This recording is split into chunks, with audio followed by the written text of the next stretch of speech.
Hello, you're watching TVP World News. I'm Jonasz Rawiński. Russian leader Vladimir Putin will not be attending peace talks that he had previously called for in Istanbul. Ukrainian President Vladimir Zelenskyy is in Turkey and will instead meet with Turkish President Recep Tayyip Erdoğan.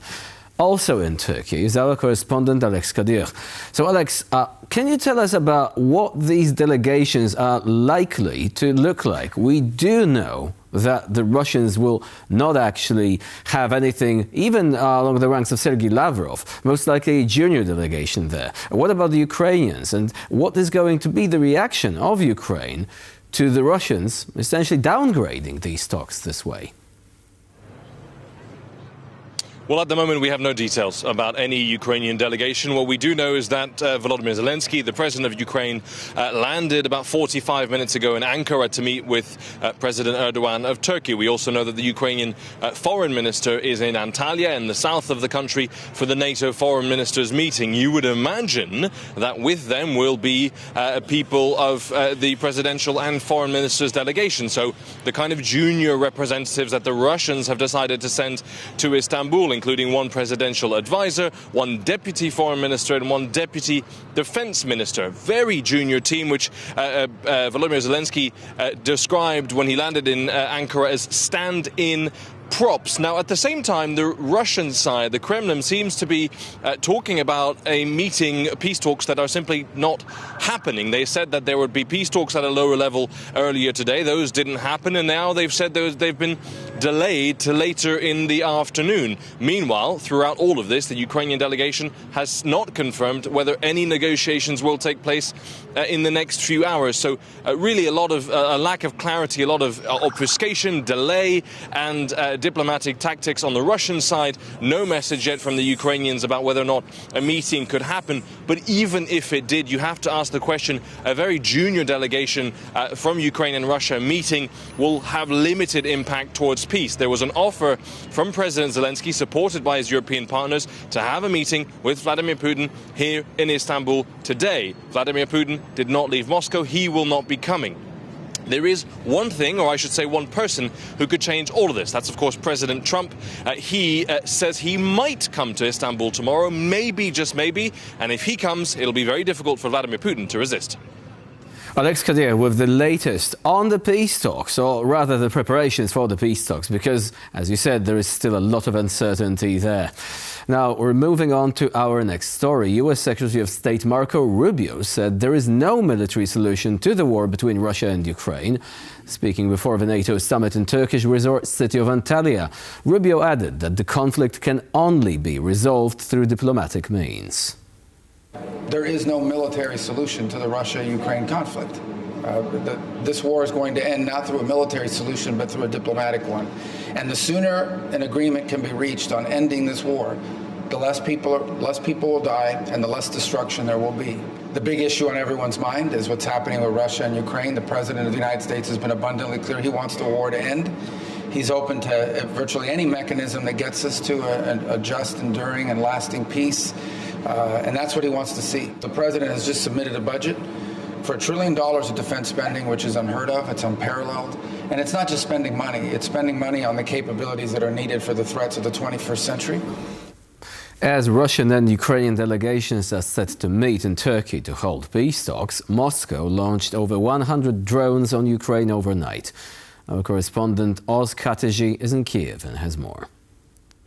Well, while Russian and Ukrainian delegations arrive in Turkey with still no clarity if there's going to be talks at all, given that Vladimir Putin has not turned up for the talks that he proposed, Russian attacks against Ukraine have continued over the last 24 hours, with the Ukrainian Air Force reporting 100 Russian drones were launched on the territory of Ukraine, with 62 of them being intercepted by the Ukrainian Air Force. However, there have been injuries and fatalities in these attacks. 5 people have been killed, 29 others injured in Russian attacks across Ukraine over the last 24 hours. 3 of those people being killed in the Sumy Oblast in the north of Ukraine, one person being killed in Kharkiv and one person being killed in Donetsk in the east of Ukraine.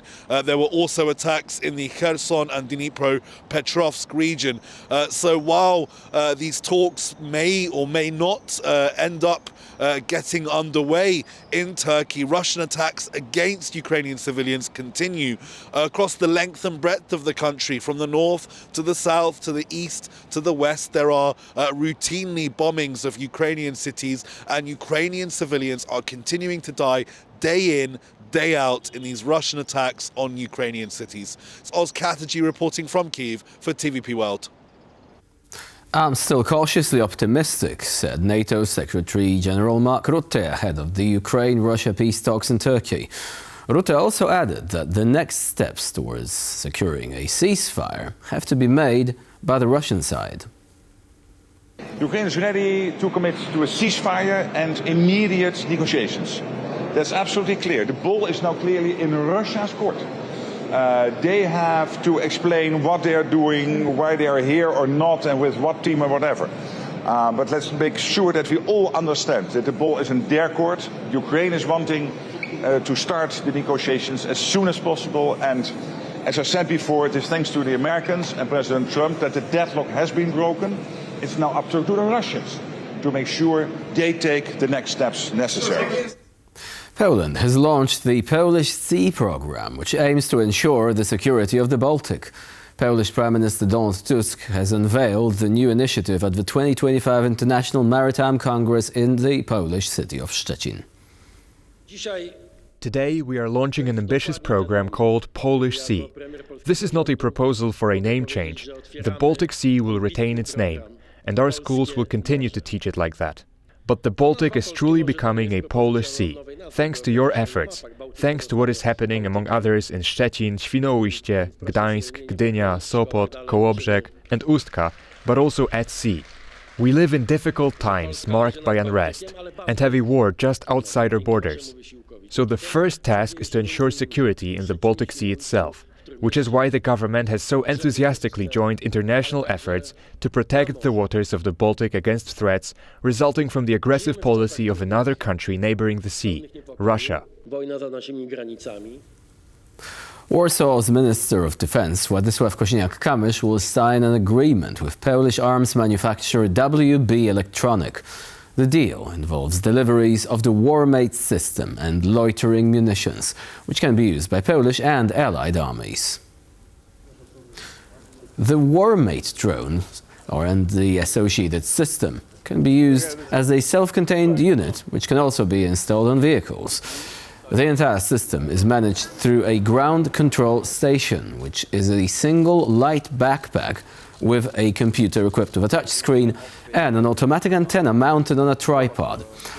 With a range of up to 30 kilometers, the system allows its operators to easily set and modify flight plans using software installed on any type of laptop. On top of that, real-time data from the drone can be viewed and modified through the portable computer.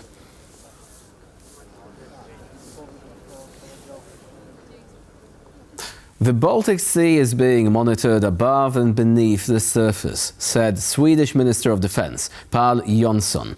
Speaking in our show On the Record with Aron Dahmen, Jonson went on to say that Sweden is working closely with its international partners to keep Russia's activities at bay. We monitor the situation on the Baltic Sea very closely, and we have assets and capabilities working on the surface. We operate with our 4 submarines. We're stepping up now to having 5 submarines, and we work in the air as well, both with our intelligence gathering and our radar surveillance capabilities. So we have a good situational awareness, and we see, of course, that the Baltic Sea has become more important for Russia at any time. On the Baltic Sea now there's about 4,500 vessels operating the whole time, and Russia is more dependent on the Baltic Sea now as well. So what we've predominantly been focusing also in identifying fleets that are connected with the shadow fleet as well, in order to to identify more of those and put those on the sanction list. And then we, of course, follow the incidents as well. There's been about 15 cables all in all through 4 major incidents who's been affected by this. And we take note of this and we increase our awareness and situation awareness. We collaborate very closely also internationally among the countries around the Baltic Sea in order to mitigate the risk that this will happen further on in the future. And to learn more about European security, I invite you to visit our YouTube channel, where you will find the latest episode of On the Record featuring the full interview with Pal Jonsson. Now, Polish singer Justyna Steczkowska has made it to the finals of the 2025 Eurovision Song Contest in Basel, Switzerland. Steczkowska is returning to the European stage with her new song Gaia, exactly 30 years after her first entry in the contest. The Eurovision finals will take place this coming Saturday.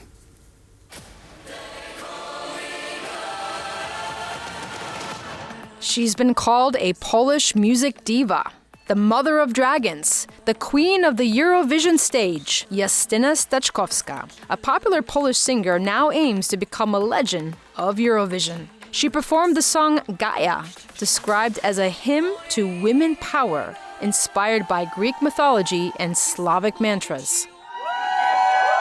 Her performance was a complex composition, but it received an incredibly positive reception and finally brought Poland to the grand final. Justyna is flying, is dancing, is singing. And I was afraid that it will be too much. But there is one of the best Polish performances of Eurovision ever. She also went viral on social media. On Instagram alone, her performance was viewed by over 1 million people. On TikTok, it's currently the second most watched performance after the first semifinal with over 3.3 million views.